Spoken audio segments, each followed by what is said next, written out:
High, যারা আমার জন্য না, আমি শ্রীময়ী আর্টস ক্রিয়েটিভিটি আবারও চলে এলাম নতুন ভিডিও নিয়ে। রবিবারটা কীভাবে কাটালাম চলো তোমাদের সঙ্গে শেয়ার করি।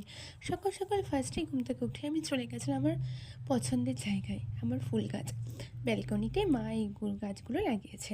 তো যাই হোক, তারপরে ফ্রেশ হয়ে চলে আসি বিছানা গোছাতে। আমার ঘর তোর অপরিষ্কার একদম পছন্দ হয় না, ঘর সবসময় পরিষ্কার রাখারই আমি চেষ্টা করি। তো তারপরে জুলিসোনাকে নিয়ে চলে আসি ছাদে। তো আমাদের বাড়িতে কিন্তু আমার দুটো মাসিমণি আছে, আমার রূপু আর মেজো মাসিমণি। তো জুলিসোনা কিন্তু ওর মতো খেলনাধুলা করছিল।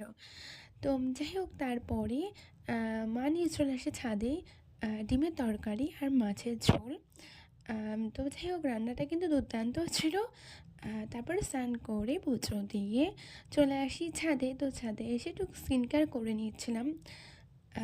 আর ওদিকে জুলিসোনা খেলাধুলা করছিল মাসিমণিদের সাথে, আর আমি এখানে একটু ভিডিও করছিলাম। তারপরে না ইচ্ছা করছিলো ঝাল ঝাল কিছু খাই।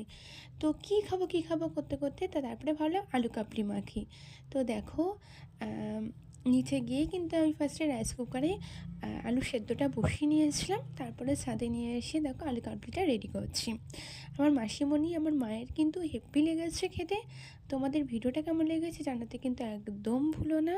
আর হ্যাঁ, জানো তো আমি তো একদম লঙ্কা খাই না, মানে আমি একদম ঝাল খাই না বলতে গেলে। তো আমি তো অল্পই লঙ্কা নিয়ে এসেছিলাম, পরে মা গিয়ে আবার লঙ্কা কেটে নিয়ে আসে, কারণ মাসিরা একটু ঝাল পছন্দ করে। তো যাই হোক, এই ধনেপাতাটা কিন্তু আমাদের গাছের। তো ভিডিও যদি ভালো লাগে লাইক করো, কমেন্ট করে শেয়ার করে নিও। আর যেটা বলছিলাম, খেতে কিন্তু দুর্দান্ত হয়েছে এক কথায়। নিজেরাই দেখো, এত ভালো লেগেছে কি আর বলবো। তো বাই বন্ধুরা।